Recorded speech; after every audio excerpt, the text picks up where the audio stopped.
Bienvenidos a un episodio más de En Análisis, el espacio de criptonoticias, donde reflexionamos sobre las noticias más interesantes de la semana. Mi nombre es Iván Gómez. Yo soy Héctor Cárdenas y aquí las noticias. 80% de los mineros de Bitcoin usa fuentes renovables de energía. Bueno, a diferencia de lo que se dice de que Bitcoin va a hacer al mundo explotar porque gasta demasiada energía y, bueno, todas las cosas negativas alrededor de esto. Por la minería. Por la minería, exacto. Un informe del Centro para las Finanzas Alternativas de la Universidad de Cambridge, recién publicado, indica que el 76% de los mineros de Bitcoin o alguna otra criptomoneda usa fuentes de energía renovable como parte de su mix energético. ¿A qué se refieren con esto? Que es un detalle importante.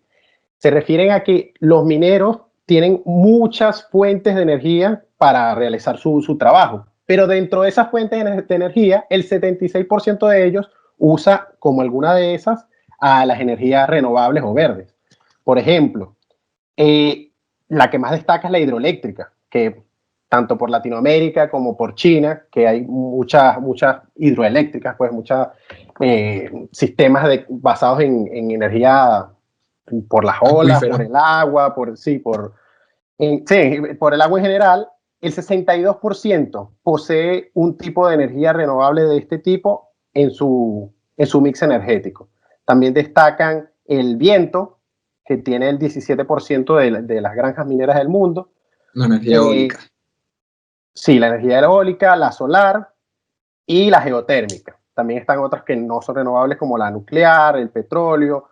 El gas, que no estoy tan seguro porque puede ser que sea el gas que sea residuo y que lo reutilicen y con eso lo hagan para generar energía. Sí, se aprovecha el residuo que normalmente se malgasta, se desaprovecha, lo hagan productivo para proteger la red de Bitcoin a través de la minería de prueba de trabajo. Exacto.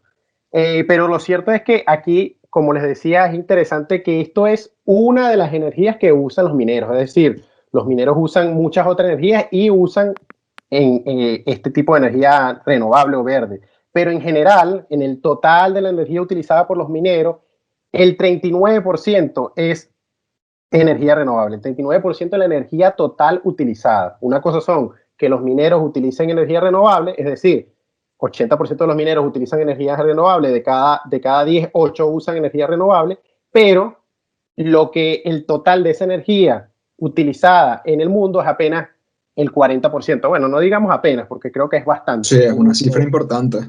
Porque sí. Lo más fácil realmente, sin hacer las discriminaciones de costo-beneficio de los distintos países, lo más fácil sería simplemente conectarte a la electricidad y empezar a minar por ahí. Requiere una adaptación de infraestructura importante pasarse a unas energías renovables. Así que 40% en estos 10 años de avance de la industria no es un número pequeño, a mi parecer, no es un porcentaje menor. No, es un porcentaje de verdad considerable y bueno, creo que va en contra de esa idea de que Bitcoin está dañando el mundo con su minería. Más bien, los mineros están siendo, llamémoslo, responsables al buscar fuentes alternativas o fuentes renovables que permitan que sea sustentable su actividad por siempre, porque al final lo que quieren es, o lo que se quiere con Bitcoin es tener un sistema financiero que se sustente y que no tiene por qué hacer daño a ningún otra cosa, no son más que computadoras funcionando. Sí, yo lo que creo es que eso puede ser, como dices tú, por una conciencia climática y ambiental importante, que no lo descarto, pero también en buena medida por un tema de incentivos y de cálculos costo-beneficio, porque al final en muchos países no hay o un ejercicio de la minería tan pronunciado por los costos de electricidad. Entonces, si te es muy alto, o sea, si te es limitativo minar porque la electricidad es muy alta, pero quieres minar o que ves algún negocio por ahí, si puedes hacer el cálculo y quizás una energía renovable presente los incentivos necesarios para aprovechar el negocio.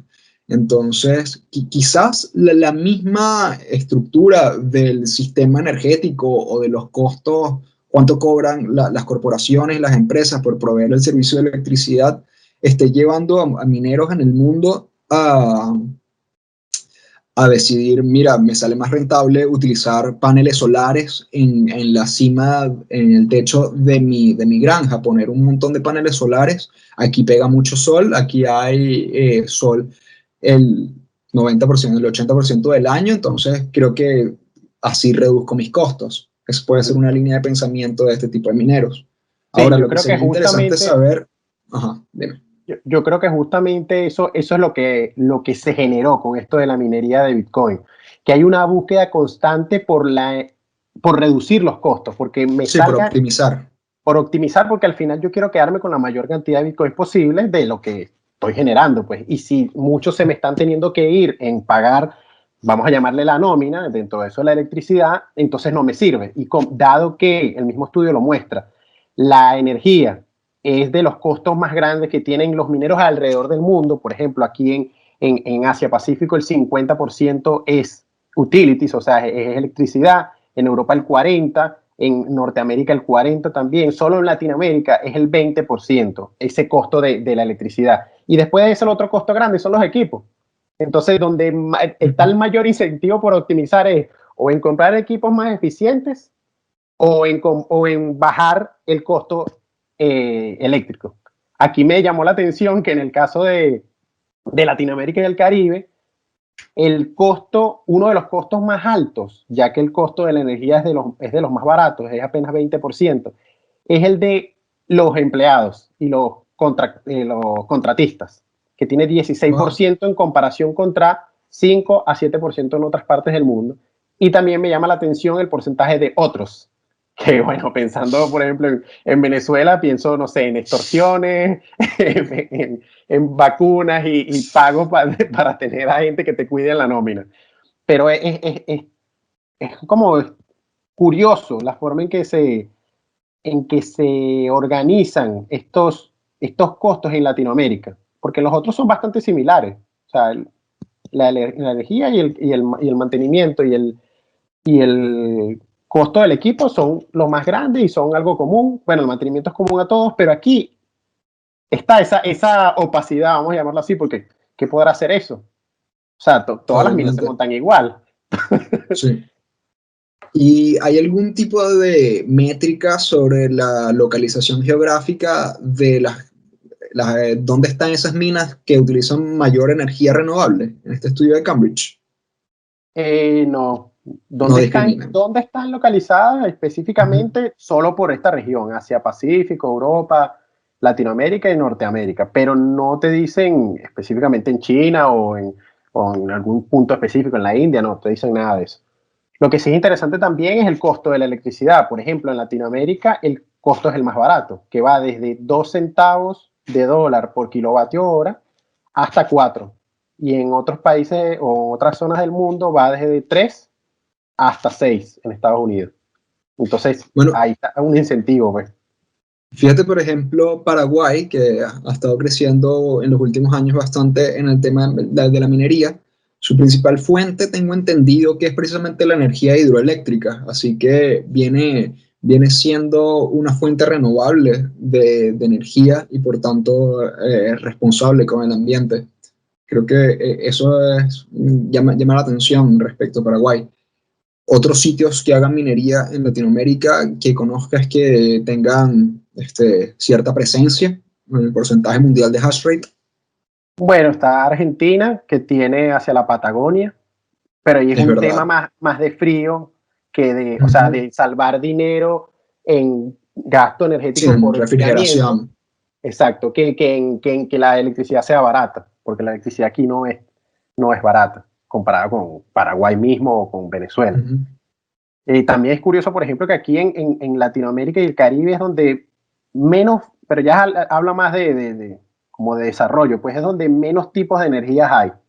O sea, aquí nada más están usando energía hidroeléctrica, gas natural, petróleo y solar, más nada. En cambio, las otras están usando muchísimo. o unas 4 más, 5 más que incluyen el viento, incluyen la nuclear, la geotérmica, otras que ni siquiera. Entonces, hablo un poco allí de que, bueno, quizás estamos crudos en cuanto a desarrollo de nuestra tecnología energética. Sí, así es. Ese estudio de Cambridge está muy interesante, realmente tiene bastantes insights, tiene métricas sobre distintas cosas que aportan mucho valor. Otro tema que aborda sobre la minería es la distribución de los pagos por los pools. Sí, sí, bueno, antes de entrar a ese me llamaba la atención en este punto de la minería, cómo hay como una especie de Pareto, vamos a llamarlo así, de ese 20-80, pero 2080. aquí es 10-80, 10-90 casi. Y se refiere No es a el los óptimo de mineros, Pareto, entonces. y se refiere a los mineros que más contribuyen hash rate a un pool, y con eso también pasamos a los pagos de los pools.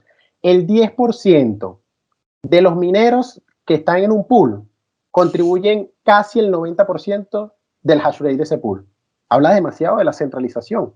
O sea, en realidad son pocos los mineros que tienen muchas máquinas y no muchos los mineros que tienen pocas máquinas y dan mucho hash rate. Es decir, podríamos decir que el 20 al 10, entre el 20 y 10% de la minería mundial es individual y el otro 80% es profesionalizada y la tienen unas pocas personas con muchas máquinas en el mundo. Wow, eso Sí. está curiosísimo. Bueno, y ahora saltando a ese tema que tú decías de los pagos, eso me parece algo positivo, aunque bueno, que estaba en deuda con la industria, y es que por fin el 70% de los pools de minería de Bitcoin están pagando completo a los mineros. ¿A qué llamamos completo? El bloque, cuando se mina en Bitcoin, tiene dos valores que se otorgan, que la red paga a quien lo mina. Un valor es el Coinbase, que es las monedas recién creadas, ahorita son 6,25 Bitcoins, en el caso de Bitcoin, en el caso de Ethereum son 2 Ethers, cada vez que se crea el bloque, y el otro valor son las comisiones que pagó la gente porque esas transacciones entraran allí. Por muchísimo tiempo, yo fui una de las personas que fastidiaba los pools para que no hicieran esto. Los pools no pagaban las transacciones, las comisiones por transacciones. Solo le Sino que pagaban a se los las quedaban. mineros, se las quedaban, exacto, pero se las quedaban además de el porcentaje que ya cobran de 2 a 5% por mantener el pool. Entonces, si se quiere, en el pasado, cuando esto sucedía, que todavía sucede, el 30% lo sigue haciendo, no eran muchas las comisiones. Pero si hablamos ahorita en la actualidad y nos quedamos nada más con Bitcoin y Ethereum, en Bitcoin casi el Coinbase los mineros lo sacan en transacciones. Es decir, casi los 6 Bitcoins los mineros están sacando como de 1 a 2, 3 Bitcoins en comisiones. Entonces imagínate que eso se lo quede directo al pool. Eso hay que Una repartir millonada. una millonada Sí, por un lado. Y si nos vamos a Ethereum está peor aún con el tema de las sí, decris. no. Te sacan dos Ethereum en el Coinbase, en las nuevas monedas, pero se sacan como 4 o 5 Ethers en comisiones. Entonces, imagínate estos pools que pagan, que lo loco fue el nombre que le terminaron poniendo, porque el método más usado era PPS, que es Pay Per Share, pago por acción. Una acción es cuando tú das cerca de una solución para el bloque. O sea, por ejemplo, tú mandas un hash que se pedía que tuviese 16 ceros. Bueno, cuando probamos con tu hash, tuvo 14 ceros. No diste con el valor, no cerramos el bloque, pero estás demostrando que estás trabajando. Entonces vamos a Medallita poner, por intentarlo. exacto, medallita por intentarlo y te damos una acción. O sea, tú contribuiste con 1. Entonces, esa es la forma como de medirlo. Pero en ese PPS solo se tomaba en cuenta el Coinbase. Ahora en el FPPS, que es el Full Paper Share, o sea, le llaman pago completo por acciones. O sea, ellos mismos están, los administradores de pool, Reconociendo que no lo estaban pagando completo. pagaban completo el pago a los mineros. Y bueno, lo cierto es que ahora, que es un alivio para la industria minera y para la industria de Bitcoin en general, o de Bitcoin, criptomonedas en general, porque es que no es honesto. Ya se están, de hecho, el 73%, según este estudio, está pagándole completo a los mineros. El otro, que 27% no les paga completo. Es decir, se queda con las comisiones y de paso les cobra la comisión por administrar el pool. Entonces creo que aquí hay algo, un paso grande, pues importante en la, no sé cómo decirlo, que se ha vuelto honesta la minería, que se vuelva más honesta, más clara y que la gente, que todos ganen, pues, que es lo que se Sí, necesita. bueno, Como, en efecto se ha vuelto más transparente y sobre todo tenemos métricas más claras sobre quiénes participan, como comentábamos hace algunas semanas, de que por fin, después de tantos años, ahora sí sabemos quiénes son los que manejan el mayor porcentaje del hash rate, que hasta hace varios años el porcentaje de pools desconocidos o de hash rate desconocido era bastante amplio. sí. Ahorita es un porcentaje mínimo el que no se sabe de dónde proviene. Otra de las cosas que me llamó la atención de este estudio en específico es que muy pocos de los mineros quieren realmente implementar o hay como mucha duda con implementar Stratum V2, la nueva versión del protocolo de minería que se supone que hace más eficiente el trabajo de los mineros. Sí, bueno, el dato es que 64% de los pools de minería están indecisos respecto a la implementación de Stratum V2. Y bueno, yo la verdad se lo atribuyo a que hay como dos cosas. Una, desconocimiento. Todo el mundo está tan claro del Stratum V2. Y dos, una sencilla resistencia al cambio que les va a, si se quiere, quitar poder a los pools. Porque Sí, los pools ya no porque van a ser tan poderosos si se haría implementa. más descentralizada la minería. Sí, el tema es que el Stratum V2, que es lo bueno de que lo hayan lanzado así como en un conjunto, no solo les quita un poquito de poder a los pools, sino que hace la minería brutalmente más eficiente y por ende más rentable. Entonces, es como una cosa que tienen que ponderar. Bueno, ya no elijo qué voy a meter en el bloque necesariamente, sino que lo negocio con cada uno de los mineros, pero no pueden robar hash rate, no puede, ¿cómo se llama? Los mensajes se pasan más rápido porque no hay redundancia y hay mucha eficiencia, hay seguridad encriptada en los mensajes que se mandan. O sea, toda una serie de cosas y de beneficios que trae Stratum V2 que, bueno, si lo pondera y nosotros que lo hemos evaluado bastante bien aquí en Criptonoticias, es genial. O sea, y en realidad, si lo vemos como, llamemos lo que tenga que ser altruista, porque al final el negocio del pool o todo negocio, el control es algo importante. Pero bueno, viendo los puntos de vista altruista, como pensando en Bitcoin o en las criptomonedas en sí, la verdad que Stratum V2 es el siguiente paso, es una tecnología que realmente mejorará drásticamente la industria para todos, para los mineros, para los pools y bueno, para las personas, porque esto eventualmente va a hacer que en la confirmación de transacciones, no sé, que los mensajes lleguen correctamente. O sea, hay un tema importante allí. Entonces, ¿qué es lo que creo yo que debería estarse haciendo? Llamar como una campaña no sé si es de concientización, sino más bien de educación, que esas personas que hicieron Sí, una Stratum campaña V2, divulgativa.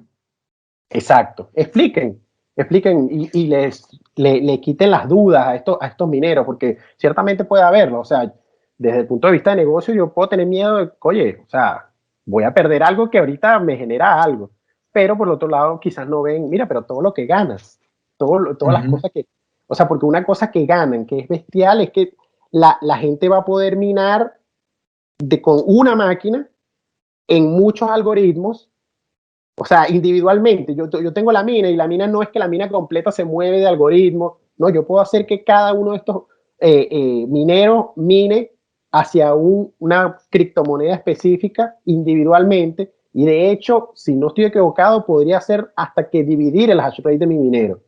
O sea, yo puedo, es tan individualizada la forma en que tú puedes trabajar con el minero, que tú podrías hacer a un minero, a un ASIC, un solo ASIC de Bitcoin, ponerlo a minar Bitcoin y ponerlo a minar Bitcoin Cash, ese mismo minero. Entonces, hay cosas como esas que son poderosísimas y que de los pools podrían claramente sacar provecho de ello. Entonces, yo creo que aquí falta educación.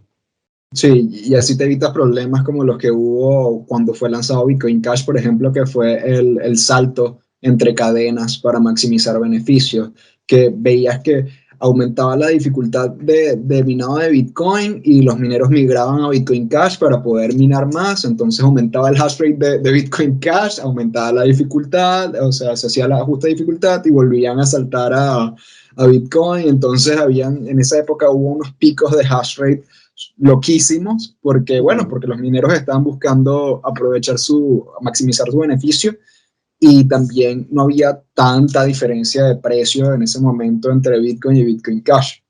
No. Entonces, esto, si alguien de casualidad o por cualquier motivo quiere minar para las dos redes, pudiera hacerlo sin mayor problema. Sí, pero sí, ciertamente este estudio de Cambridge, de verdad que es increíble la cantidad de datos interesantes y bien, vamos a llamarlo, analizados que hay sí. de las 280, creo que fue, empresas que de 59 países a las que entrevistaron. De verdad que sí. Increíble. Otro datico. Ajá. ¿Cuál? ¿El del comercio off-chain? No, iba a decir todavía en la minería, okay, en la minería de que los mineros de Bitcoin, o sea, la distribución del hash rate de los equipos que minan Bitcoin, casi todos usan un equipo de Bitmain, un Antminer de alguna versión. O sea, es increíble todavía el poder que tiene Bitmain. Ahorita que se está empezando a aparecer los de MicroBT, que parece que han tenido muy buena fama y son muy buenos, los de los WhatsMiner. Tienen sí. Que ser 16%, 8%. Del resto, muestran una tabla que aparece Bitmain como que tatuado en casi todas las cosas. O sea, para que tú veas todo el tiempo que Bitmain estuvo solo en el mercado. Bueno, había otros mineros menores, siempre. Avalon tiene mucho tiempo, sí, WhatsMiner también, pero nunca tuvieron la participación de mercado que manejó Bitmain, ni de cerca. Bitmain hizo como un trade-off, o sea, un intercambio. Dijeron, bueno, no importa que los mineros salgan con problemas, pero nosotros tenemos que llenar el mercado. Y lo llenaron. Y la gente pasaba ronche y se molestaba porque los mineros llegaban dañados, pero llegaban. Y que era el problema. O sea, el problema en el momento del inicio de la minería era ese. Había desconfianza de que los mineros llegaran, porque había muchos robos, había mucha gente que decía que con un super minero y de repente se iban con los reales. Y Bitmain, bueno, resolvió el problema. El problema es que en el camino creó otro. Y ahora ese ya se está eliminando. ¿De qué forma? Bueno, Bitmain ya no tiene tantos problemas de calidad. Ahora otros mineros están ofreciéndole calidad a las personas que están...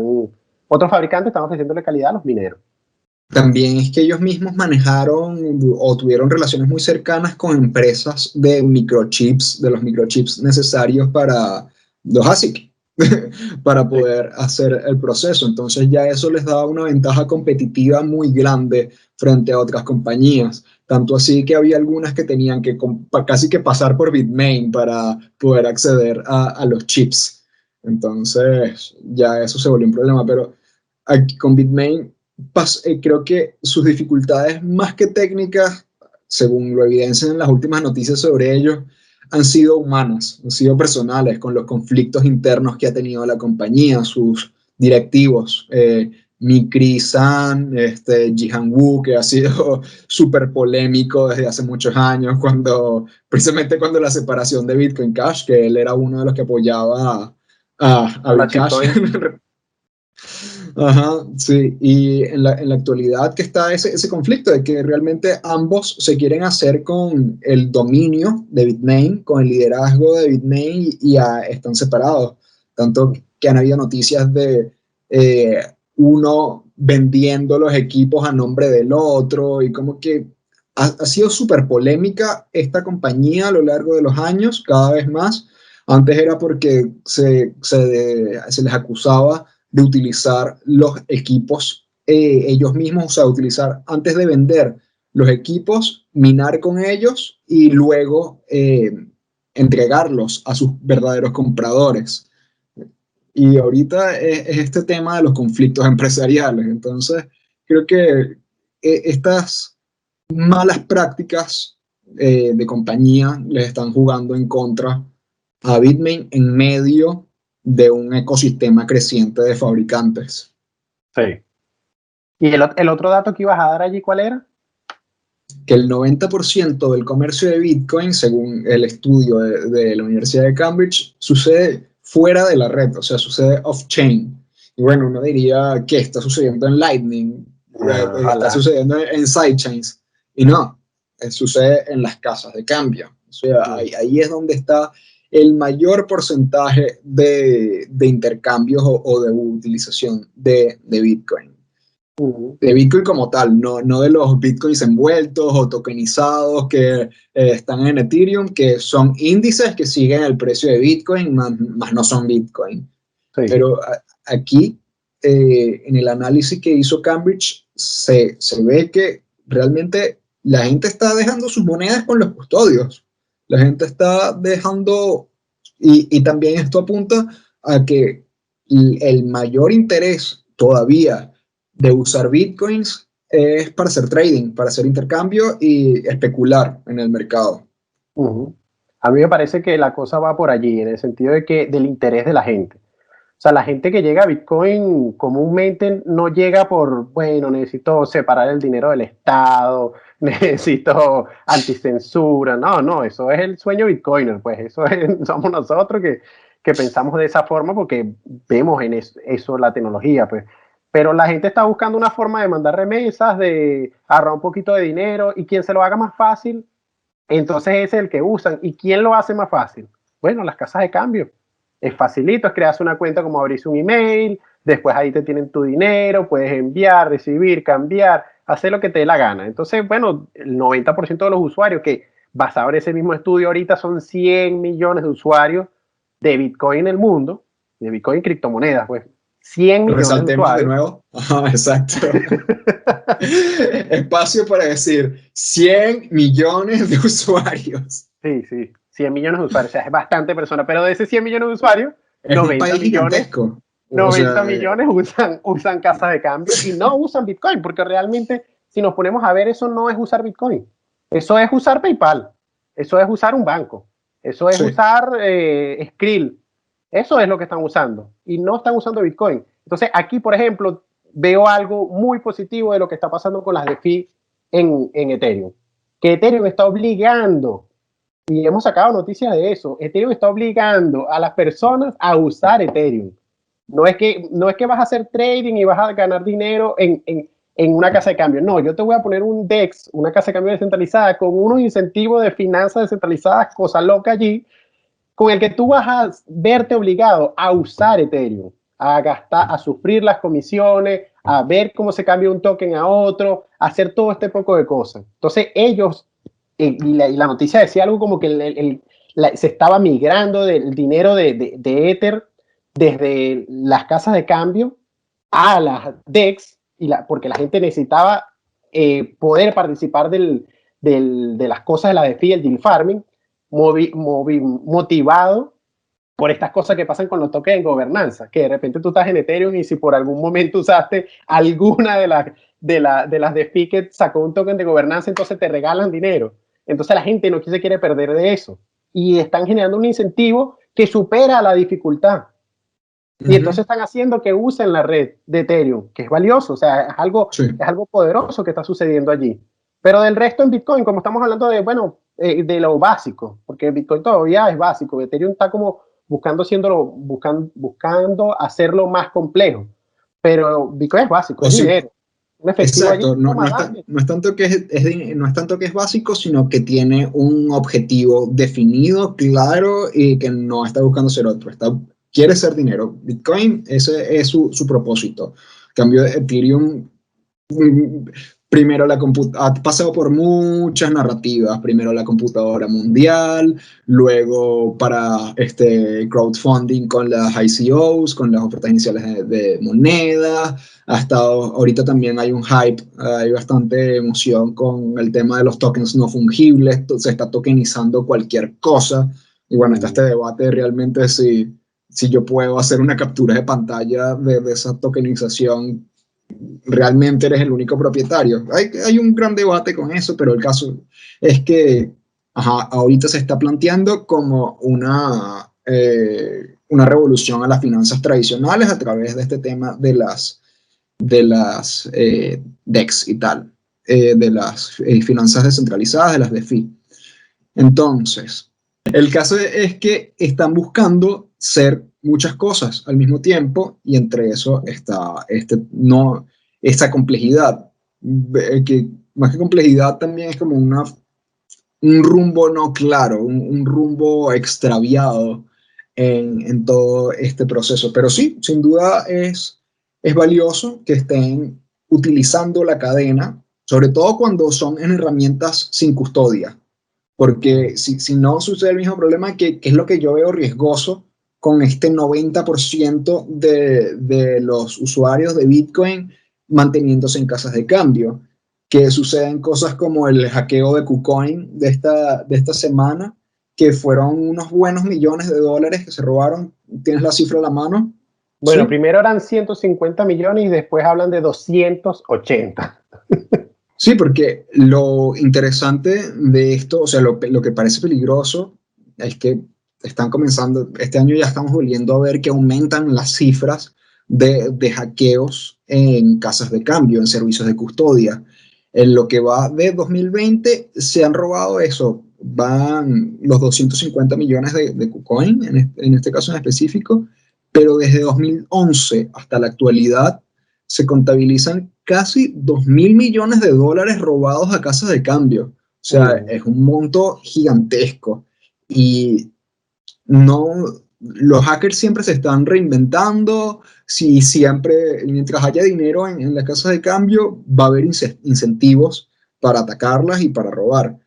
Entonces, en la medida en la que se pueda tener servicios, puede ser de trading también y todo esto como vemos en Ethereum, pero que las personas mantengan la custodia de sus monedas, oye, sería mucho más seguro para los mismos usuarios. Por más que las casas de cambio se inventen programas de compensación, de que le van a inventar tokens de la casa de cambio para pagarle a los usuarios y vuelven a perder sus bitcoins.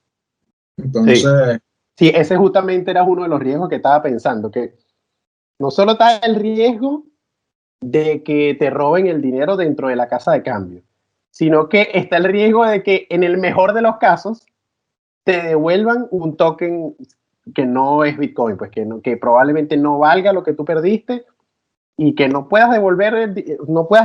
Suponte que perdiste un Bitcoin, te dieron un poco de tokens ahí de Chipcoin House y entonces después eso de Chipcoin House no vale el Bitcoin. Entonces, bueno, al final terminaste perdiendo de todas maneras, pero la casa de cambio se lava la cara en el sentido de que cumplió con sus obligaciones con sus usuarios. Y el otro peligro de esto es que a medida que, y lo vuelvo a repetir, a medida que nos acercamos a la burbuja del año que viene o máximo el de arriba, los hackers van a buscar todas las maneras posibles por robar, porque lo hemos visto en el pasado, inventan lo que sea. Ah, bueno, que las ICOs son lo que están de moda, bueno, entonces hacemos ICO. Ahorita a lo mejor los tipos están perfeccionando cómo hacer DeFi, porque como los hackers lo que hacen es echar código, a lo mejor son los mejores haciendo DeFi del mundo y están lanzando cositas por ahí y devuelven el dinero, a lo mejor son ellos mismos los que hacen las cosas. Pero cuando llega el momento en el que todo el mundo ve, mira, en Ethereum, el Ethereum vale 1.000 y la gente está ganando muchísimo dinero, Bitcoin está en 100 cajas, una cosa así, salen 40 DeFi, salen DeFi en Bitcoin, DeFi en Ethereum, salen DeFi en todos lados, todo el mundo increíble, mire, yo sí me gané 50.000, lo que sea, todos los tokens de repente bloquean DeFi tal, 1.000 millones de dólares desaparecidos. 2 días más adelante. He robado tantos millones de la casa de cambio tal, 3 días más adelante. Y así empiezan las noticias, porque ya lo hemos vivido. O sea, es una cosa de incentivo. Todo este juego aquí es de incentivos. Pues. Y bueno, los hackers tienen muchísimo incentivo, como han demostrado otros estudios que también hemos hablado. Desde que nació Bitcoin, y no lo estoy poniendo como algo negativo, más bien es increíble, pero no me parece, o sea, es como algo, un infortunio, pero no algo negativo. Desde que nació Bitcoin, los hackers consiguieron negocio en Internet como nunca. A través del ransomware, a través de robar ¿cómo se llama?, las casas de cambio, a través de hackearle las carteras a las personas cuando copian, no sé, en Telegram o en WhatsApp la dirección y le cambian el portapapeles. O sea, los tipos se reinventaron y el negocio del crimen floreció. ¿Por qué? Porque hay un efectivo digital por fin. O sea, creo que es una de las cosas que más legitima Bitcoin como efectivo digital, el hecho de poder usarlo para robarlo. Y esa es la realidad, pues. Entonces, lo cierto es que esto de que el 90% de los bitcoins o de las criptomonedas, de los 100 millones de usuarios que usan bitcoin y criptomonedas, estén en casas de cambio o estén en sitios donde otros los custodian, es sencillamente algo que hace salivar a los hackers. Porque cuando venga el Sí, total. momento, cuando venga el momento en el que eso se sabe, que eso es lo increíble, o sea, cuando ven el momento en el que todo el mundo corre a meter su dinero en las casas de cambio, la mempool está llena, el sitio donde esperan las transacciones, está llena, se colapsa, los fees se disparan y todo el mundo está queriendo mover su Bitcoin a unas direcciones específicas que también se puede saber. Entonces, bueno, los hackers dicen, ahí está listo, es el momento, pues. Y empiezan a hacer Honeypot. lo que seguro llevan tiempo practicando. Entonces, ¿qué es lo mejor que uno puede hacer? Bueno, buscar la manera de, si es que hay que sacar provecho o que se quiere sacar provecho de algún movimiento de mercado, buscar la manera de que el movimiento de mercado no te quite la custodia de tu dinero. O sea, de que tú puedas hacer, no sé, habrá que inventársela, pero de que tú puedas hacer un futuro o una apuesta o un long, un short, no sé, lo que sea de trading sin que pierdas, sin que pierdas la llave o sin que tus bitcoins se muevan de ahí. No sé qué haya que inventar, pero dárselos a otros en este preciso momento, en cualquier momento riesgoso, pero en este preciso momento en el que estamos en el mercado alcista es lo peor que se puede hacer. Bueno, y en otras noticias tenemos unos recientes comentarios de Ray Dalio. Ray Dalio, para quien no los conoce, es el fundador de Associates, el fondo de cobertura más grande del mundo. Cuando decimos más grande del mundo nos referimos a 138 mil millones de dólares son manejados por este fondo de cobertura. Okay. De qué habla Dalio en esta noticia? ¿O qué es lo que está avisorando, viendo en el futuro? Está viendo cambios dramáticos en la estructura económica global, sobre todo visto desde el punto de vista de Estados Unidos como potencia económica del mundo. Ray Dalio ve estos cambios radicales en la estructura económica global a partir de lo que está sucediendo en Estados Unidos por tres causas fundamentales.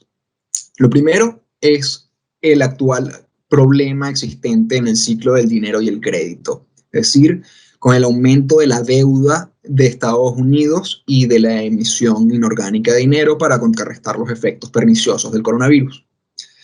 Lo segundo es una brecha de riquezas y valores en la sociedad norteamericana. Esto nos referimos a todos los conflictos que se han desatado este año de protestas después del asesinato de George Floyd, por ejemplo, que comenzó todo este movimiento de Black Lives Matter, las vidas negras importan. Y luego tenemos algo ya más externo que compete a Estados Unidos como potencia mundial y la amenaza que supone la emergencia de China como un competidor cada vez mayor. Entonces, bueno, en estas reflexiones de Dalio, vamos por partes, mejor. Vamos a atender el tema de la deuda. Como sabemos, todo el crecimiento de Estados Unidos desde que se estableció como potencia a partir de finalizar la Segunda Guerra Mundial tiene que ver en buena medida con el cambio del patrón oro al patrón fiat y con toda la estructura monetaria que eso supone, que es que el dinero pasa de estar fundamentado en mercancía a estar basado en deuda, basado en una obligación de pagos por parte de una entidad, el Estado o la Reserva Federal, el Banco Central. Entonces, realmente el dólar, el dinero que se maneja normalmente son títulos de deuda, son deudas que emite el Estado para las personas y que pueden ser canjeadas tanto por productos y servicios como sobre todo, y por eso este es el control que tiene una divisa en un país, para pagar impuestos. Estados Unidos en la actualidad tiene casi ha superado su récord, se mantiene superándolo este año por toda esta emisión de dinero, mantiene 26 billones de dólares en deuda. Billones, o sea, no miles, 26.824.532 millones de dólares en deuda. 12 ¿Qué ceros, pues. pasa? Sí. ¿Qué pasa con esta deuda y por qué no genera o no ha generado la inflación que pudiera haber sido generada en otros países si se hubiera emitido esta cantidad de dinero? Que bueno, por su posición como potencia mundial, el dólar es la moneda de reserva internacional y de comercio exterior, como hemos hablado en otras oportunidades. Entonces, en la medida en la que hay crisis económica en el resto del mundo, esta divisa es demandada y por lo tanto no se devalúa con la misma velocidad que otras monedas. Sin embargo, cuando ya se están emitiendo los niveles que se han emitido este año, superan, no recuerdo, no manejo la cifra en este momento, pero ha sido muy elevada, este, la oferta empieza a superar a la demanda. Y como reportamos esta semana en Cripto Noticias, ya los precios de la inflación se han los básicos. Ya no es simplemente que han crecido inorgánicamente las acciones del mercado por la emisión de dinero, que es parte de lo que sucede con el llamado efecto Cantillon, que el dinero, primero, el dinero recién emitido llega primero a las cúpulas, a los bancos, a la gente con dinero, a la gente con acceso a los primeros créditos. Y bueno, es muy fácil utilizar este dinero para inversiones. Por eso es que vimos que mucho de esto que después de la caída del crash de marzo, las acciones empezaron a crecer de igual manera.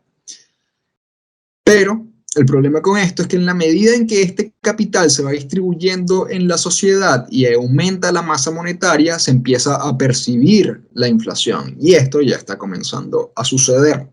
Sí, eso que dices allí es justo lo que más me llamó la atención en las declaraciones de Ray Dalio, que es que la leo textual: los estadounidenses examinan el valor de todas las cosas en USD, en dólares, pero no prestan atención al valor del dólar. Usted vive en un ambiente en el que debe ser cauto sobre esto, porque lo más difícil, lo más fácil para los gobiernos es hacer lo que los Estados Unidos acaba de hacer: pedir prestado e imprimir un montón de dinero. ¿A qué se refiere aquí Ray Dalio? Justamente a lo que hemos hablado en Criptonoticias muchas veces, que el dólar, aunque digamos que un dólar vale un dólar, no es verdad, y se refleja en el poder de compra. Si se quiere, con respecto a Bitcoin, que Bitcoin está valorado contra el dólar y es una forma como la referencia más común, entonces uno puede ver que cuando Bitcoin vale 5.000 con respecto al dólar y después vale 7.000 o vale 3.000, entonces Bitcoin subió o bajó de precio. Es fácil como verlo, pues. Pero la referencia, digamos que es estática, es una raya, es un 1. Pero el dólar se cree que no tiene referencia. Y la referencia del dólar son las cosas que puede adquirir, como la referencia de cualquier, en realidad, moneda. Pero en Sí, el u dólar, otras canastas de divisas también. o otras canastas de vista, exacto, pero las cosas que puedes adquirir. Y en el caso del dólar, algo que no se ve, que no es común ver para las personas normales, pues, que andamos por la vida, porque no sufrimos de eso, a menos que estemos en un país que haya vivido hiperinflación o cosas como esta, como Argentina, Zimbabue, Venezuela, no se dan cuenta que la estabilidad no es real, que eso sigue fluctuando, aunque fluctúe poco o muy lento, sigue fluctuando. Entonces, ¿qué pasa con el valor del dólar? Que el dólar a lo largo del tiempo, aunque un dólar siga siendo un dólar, en el sentido de la mente de la gente, el mismo dólar ya no compra lo mismo que compraba antes. Sí. O sea, ahorita necesitas, no sé, por decir un ejemplo, antes necesitabas un dólar para comprar una lata de Coca-Cola, ahorita necesitas 3. Después pasado mañana vas a necesitar 5. Entonces, el dólar, aunque sigue valiendo 1, tú estás necesitando más cantidades de ese $1 para poder adquirir lo que adquirías antes. Y esto es a lo que alude Ray Dalio aquí, que la gente tiene que estar pendiente, porque es que no es común estar pendiente, pero es lo que está pasando. Y lo que de hecho dijimos que iba a pasar en episodios bastante anteriores. Sí.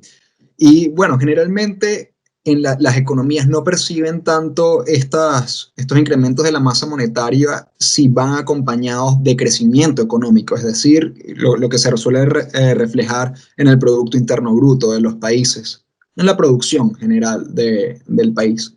Pero también a causa del coronavirus y de todo el confinamiento y de todos los problemas que ha traído esto en consecuencia, El Producto Interno Bruto de Estados Unidos para el segundo cuarto de 2020 ha disminuido un 32,9%, lo cual es completamente anómalo con respecto a periodos anteriores. Esto es para el segundo cuarto Trimestre. del año, de 2020, sí, para el segundo trimestre.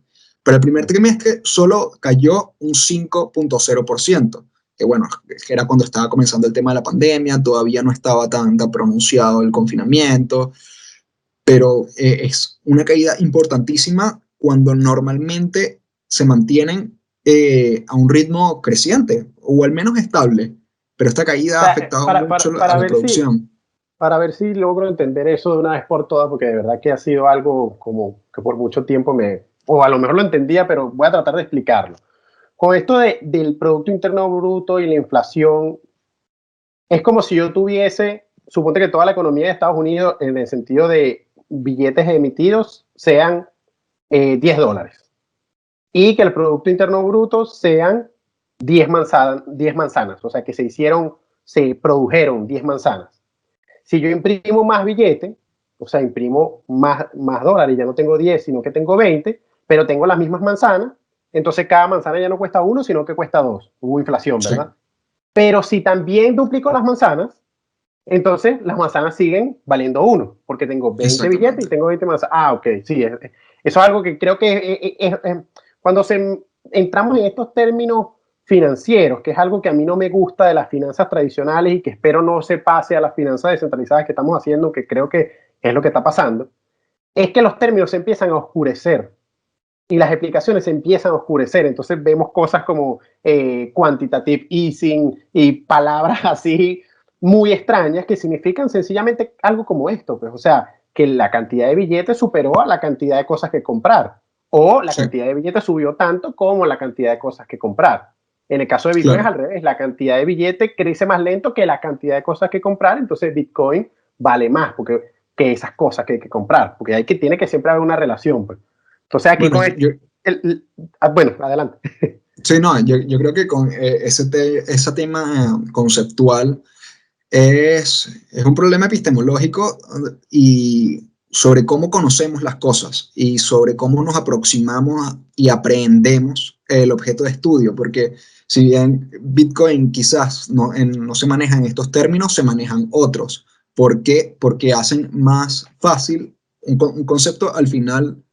En griego, la palabra categoría en un principio significaba canasta y es una buena metáfora porque es el sitio donde se colocan un montón De de cosas. variables, un montón de cosas y que la canasta las agrupa. Entonces, esa es la función del concepto, tratar de englobar una significación que tiene una complejidad, o sea, tiene distintas variables incluidas, tratar de englobarlas en una sola palabra para poder decir todas estas variables en una sola palabra. Entonces, eso ha sido necesario para poder comunicarnos a lo largo de la historia. Y cuando ya es un tema de ámbitos de estudio específicos, se utiliza un lenguaje especializado que no suele ser muy accesible para el público lego, pero yo creo que sí es necesario conceptualizar, pero también como tratar de hacer, y creo que ese es el medio, el objetivo, la finalidad o lo bueno de los medios de comunicación muchas veces, que sirven como traductores de estos términos complejos y lo hacen digerible para las masas, para las personas que no están formadas en estos lenguajes especializados. Pero bueno, nos estamos desviando un poco del Bueno, tema, pero era una que desviación es necesaria, valioso. porque creo que es algo Sí, común que no se entienda del todo estos términos financieros que se usan con tanta constancia y más cuando hablamos de cosas que afectan a todo el mundo. O sea, sí, por eso mismo lo que dice Dalio es muy valioso. O sea, el tipo dice una alerta que nosotros mismos hemos dicho aquí, pero que no es fácil de entender porque las palabras son lejanas, son complejas, ujú, pero cuando uno las traduce, como tú mismo estás diciendo, y las baja, uno las baja, las traduce, entonces, ok, todo el mundo de repente entra en sí mismo y dice, no, yo no voy a tener más efectivo, no voy a tener más dólares, porque esto es una locura, como mismo dice el Rey Dalio. ujú. Sí, sí, ese es el objetivo de la comunicación común lo que puede ser restrictivo o limitado, elitista, qué sé yo. Pero bueno, continuando con este tema, en la medida en la que creo que se está produciendo un movimiento como confrontacional, no confrontacional en el sentido de conflictos, que también tiene que ver, pero con otro tema, sino que, por ejemplo, vimos en marzo que en la medida en la que crasheaba, la economía caía o las acciones caían, el Bitcoin caía, las inversiones caían, era porque la gente estaba buscando liquidez, estaba migrando al dólar para poder tener disponibilidad de dinero para poder prevenir ante la incertidumbre. Eso es muy natural porque, bueno, recordemos la escasez de papel toalé que hubo, papel higiénico que hubo en marzo, porque, No la bueno, recordé. esa era la prioridad de la gente en ese momento, no sé cómo evaluar esas cosas, pero bueno, la gente empieza a tener la urgencia de tener dinero líquido para poder responder ante la incertidumbre, emergencias, ante cualquier cosa que pueda suceder. Y bueno, tenemos la posibilidad que, como estamos viendo ahorita, que están repuntando los casos de COVID en el mundo, se están reanudando las cuarentenas en sitios donde las habían suspendido, por ejemplo en España. O sea, está como que todo este ambiente otra vez formándose para poder repetir a menor escala lo que quizás vimos en marzo. Y Rey Dalio dice que eso es algo, la gente acudiendo al efectivo es precisamente lo que no deberían hacer, porque estamos en estas vísperas de inflación, de devaluación y de pérdida de poder adquisitivo. Pero son otras condiciones estructurales las que también están apuntando a este cambio dramático que dice él. Habla de algo más, quizás a un nivel más ideológico o un nivel más de estructuración económica, que es la apertura de las brechas sociales que pudo haber causado el modelo capitalista en Estados Unidos. Esto porque dice que el capitalismo es muy bueno para la producción, para incentivar el crecimiento económico, sin embargo no es tan bueno para la distribución, según dice. Y esto abre brechas sociales que a lo largo de la historia se ha visto que siempre hay conflicto entre los que tienen y los que no. Y hay como que esta necesidad de reivindicar los derechos y abrir oportunidades para las personas que no tienen. Y según Dalio, esto no se ha hecho de manera correcta en Estados Unidos, como que no ha habido hay una brecha social importante que se ha visto que ha explotado en estas protestas de este año y que amenazan con también subvertir, no, sí, subvertir el, la estructura económica actual. Pero Ahí, más ahí allá de... en ese tema de la redistribución o la distribución y lo del capitalismo contra los otros tipos de manejos de dinero, Sí, modelos pues económicos. modelos económicos, yo creo que se parte de algo que no sé si le compete al Al modelo Estado. económico como tal, no, al modelo económico como tal atender. O sea, porque al final lo que demuestra la historia es que la forma de hacer dinero es resolviendo problemas para otras personas. Entonces, la redistribución de riqueza óptima se daría cuando todos le resuelvan un problema a alguien. Pero tiene que ser del individuo que salga, que se vaya a resolver un problema a alguien. Puede ser que sea de esas personas que se paran a las 5 de la mañana y necesitan un café y entonces él se para y sea el que venda el café. Puede ser de la persona que le lleve el dinero a otras, como hace Ray Dalio. Puede ser otra persona que le dé información a otras de un tipo de información que están buscando, como hacemos nosotros. Pero siempre tiene que haber como la relación, tú tienes unas preguntas, tú tienes unas necesidades y yo, la persona que requiere el dinero, tengo unas respuestas para ello. Pero entonces cuando se habla de estos modelos económicos y se empieza a meter la distribución, se entra en un tema como perpendicular que no se atiende de esa forma, porque cuando se habla de capitalismo se habla justamente de amasar capital, de generar riqueza.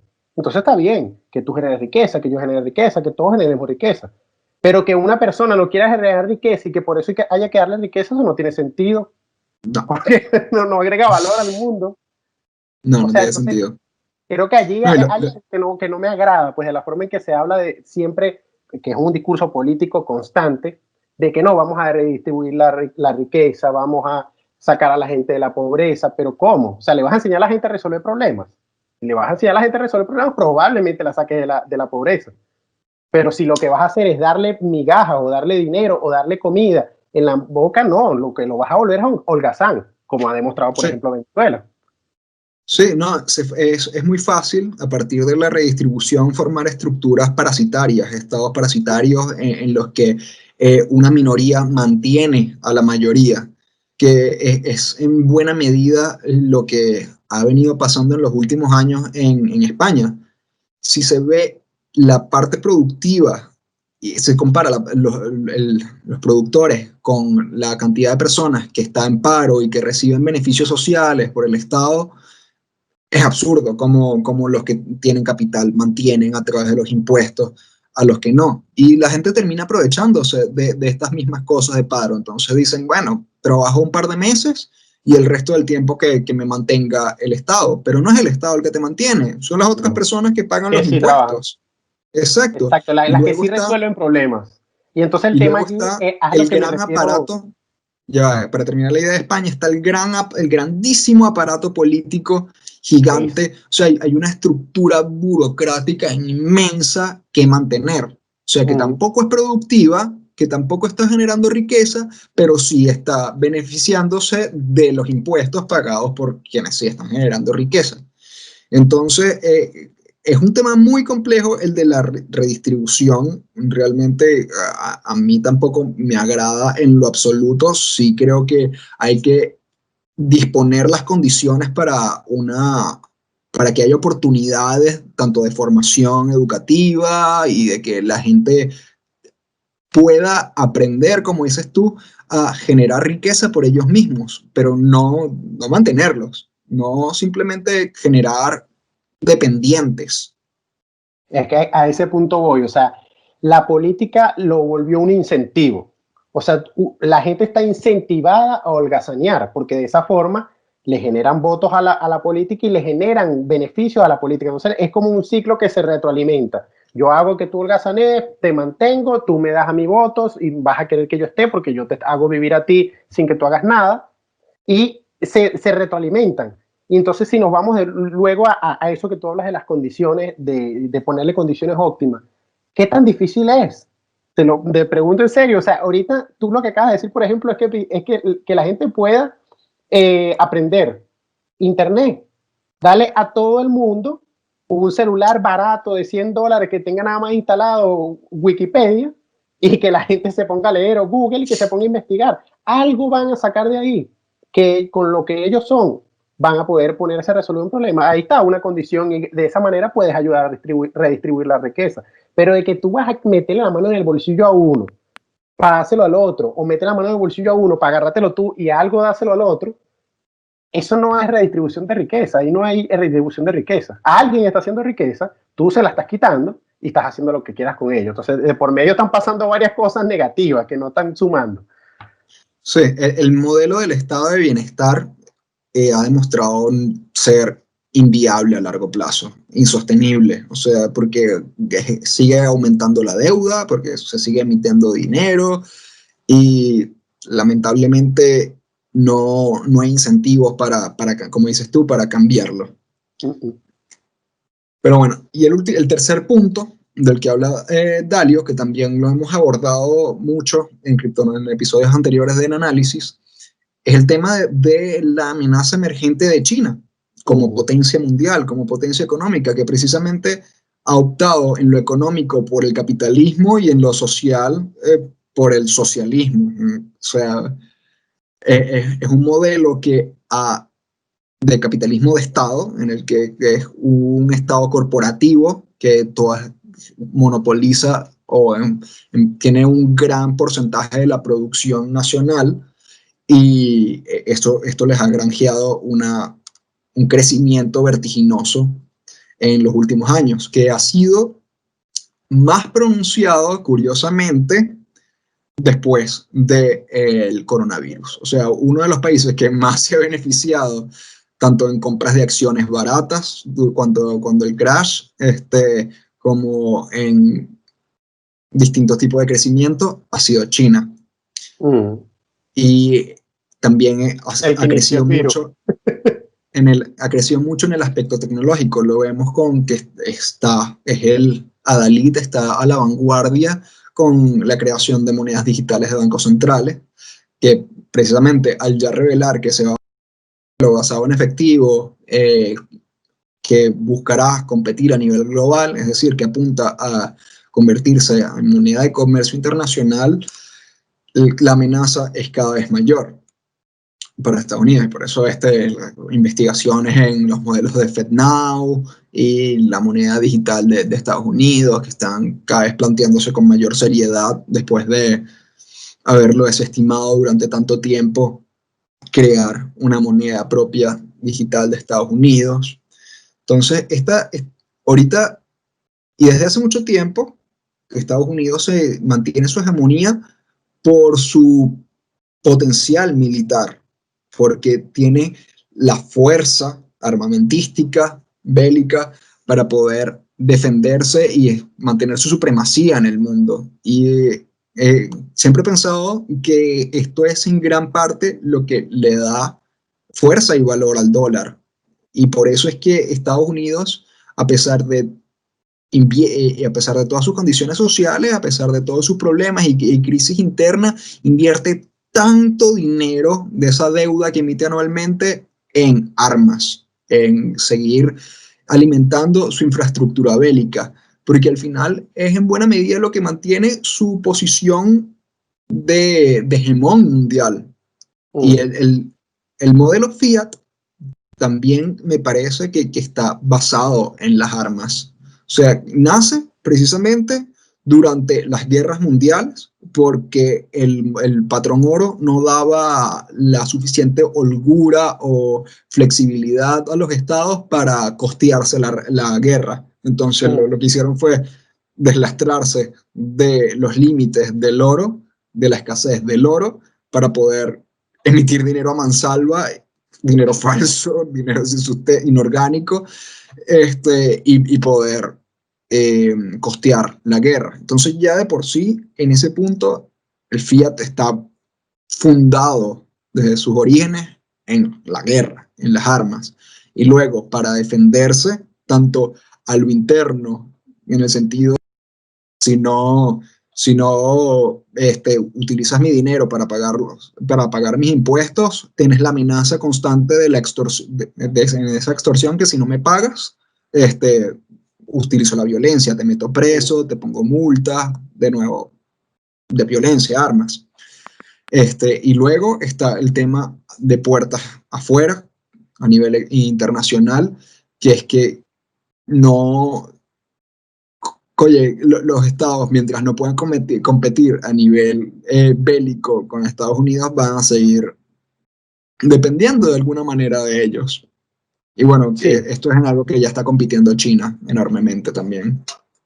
El tema con eso de la competencia bélica es que es muy costosa, porque no es que, o sea, por más que hayan drones y hayan, no sé, armas ahorita súper sofisticadas, o sea, siempre las armas tienen casualidades que no están contempladas. O sea, no es que la gente va a hacer la guerra entre una persona y la otra, es que involucran a todo el país. Entonces, creo que por eso se ha dejado de hacer este tipo de guerras. Por eso se ha dejado esa forma de resolución de conflicto ha dejado de ser la norma, porque sencillamente es demasiado costosa. Y bueno, ahorita vemos otro tipo de guerras informativas, guerras, quizás esta del coronavirus vaya a ser una guerra biológica por elucubrar algo.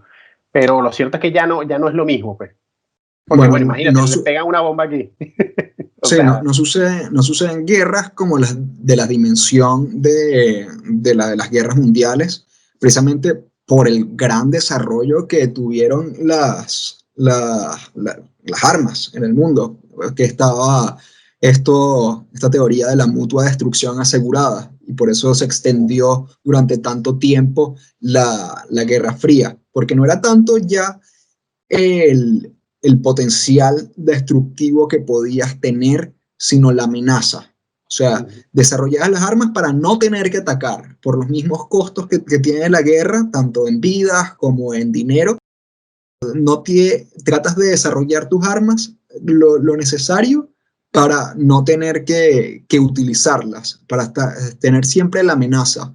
Por eso, Deleuze, un filósofo francés que me gusta mucho, él habla de que el poder es más poder cuando no solo administra lo que puede hacer, sino lo que no hace. No sé si me explico. Tiene la posibilidad de imponer tanto su potencia como su impotencia. Y en el caso de la guerra es así, es de esta manera.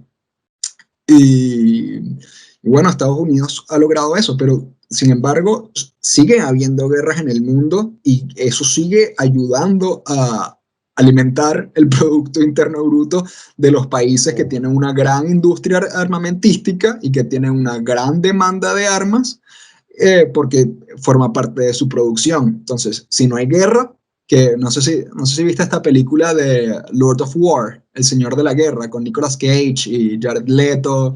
Bueno, habla precisamente de eso, de la importancia de la industria de la guerra, del mercado de la guerra para poder sustentar la industria armamentística y cómo se generan guerras así o se propician que hayan conflictos bélicos precisamente para poder vender armas, así sea de mercado negro o cualquier tipo de cosa. Entonces también está todo esto detrás, que forma parte de la economía del mundo actual y es muy loco. Sí, parte de esa oscuridad de los gobiernos que, o sea, solo ellos saben y nadie más tiene derecho a saber. Quizás por eso, por ejemplo, está la guerra con respecto a las drogas, que millones de estudios han dejado claro que si las drogas se legalizaran no sería un problema. Y bueno, pero hay que ilegalizarlas para generar la guerra. De que, Claro, bueno, porque ellos se armen, nosotros les vendemos las armas, ellos vienen para acá y bueno, está toda esa cosa de por medio. Pero creo que nos desviamos bastante del tema del dólar, que bueno, en conclusión, cuidado con tener dólares porque la impresión de dinero, que creo que fueron unos 5, en inglés trillones, en español billones de dólares los que se imprimieron, que fue lo mismo que se ha imprimido en los últimos 11 años, si no estoy equivocado. Eso tiene una consecuencia, y tiene una consecuencia más aún por como dijimos ahorita. O sea, si se hubiesen impreso esos millones y se hubiese producido millones de manzanas, entonces quizás no pasara mucho. Pero lo cierto es que no es así. No solo se imprimieron muchísimo, sino que las manzanas que se estaban produciendo ahora son menos. Entonces, el dinero que tienes en la mano no vale lo mismo que valía antes y va a valer cada vez menos. Pero ¿qué puedes hacer? Bueno, buscar otro mejor dinero y hay varios, entre ellos Bitcoin. históricamente se ha visto una correlación entre entre la caída de imperios y la depreciación de sus monedas nacionales. En el libro del patrón Bitcoin de Saifedean Amos se relatan varios de estos. También tenemos casos históricos como el Imperio Británico y el Imperio holandés, que el mismo Dalio en este artículo los refiere. Así que creo que si no se si no se barajan bien las cartas, si no se maneja bien la situación, pudiéramos ver un cambio importante en la estructura política y económica mundial. Y lo no muy lindo es que quien pudiera tomar ese lugar, el lugar de Estados Unidos, es China. Y eso no es demasiado alentador, al menos de mi punto de vista. ¿Por qué lo ves así? O sea, ¿qué tiene China que no tiene Estados Unidos? ¿O qué hace China mal que Estados Unidos hace bien? No tanto que hace mal, bueno, me refiero a al poder totalitario digital, cibernético que ha desarrollado China, o sea, la hipervigilancia que mantienen, el sistema de crédito social. Cuando un país se establece como potencia, como imperio, generalmente su estructura de valores eh, se va irradiando por el resto del mundo. Entonces, lo que lo vemos en Estados Unidos, cuando una legislación se aprueba en Estados Unidos, generalmente el resto de los países le siguen, o sea, ven, bueno, Estados Unidos fue por este camino, vamos a tomar un modelo similar. Ok, También, bueno, lo ves como un mal ejemplo, que van a ser un mal ejemplo para el mundo, sí puede ser. sí, y es preocupante porque el totalitarismo chino es muy fuerte, o sea, la vigilancia, el sistema de crédito social que se ha estado experimentando con eso en otros lugares del mundo, es algo a temer. Y bueno, como siempre está la resistencia con herramientas digitales de protección de privacidad y de seguridad, y creo que cada día se Mientras hace se más las imperativo permitan. que cada vez se hace más imperativo que la gente se eduque en herramientas de resistencia a la censura y de privacidad, pero la amenaza no es menor. No. Y creo que hay que tenerlo en cuenta para cómo uno maneja su dinero, cómo uno se educa, cómo uno utiliza su información en Internet, con quién la comparte, porque es de mucha incertidumbre este momento, pero de que viene un cambio importante en el mundo es evidente. Bueno, ya lo saben, a prepararse. Bueno, hasta aquí el episodio de hoy, queridos criptonautas, escuchas. Esperamos que les haya gustado y ya saben, compartan. Comenten y no confíen, verifiquen. Hasta luego.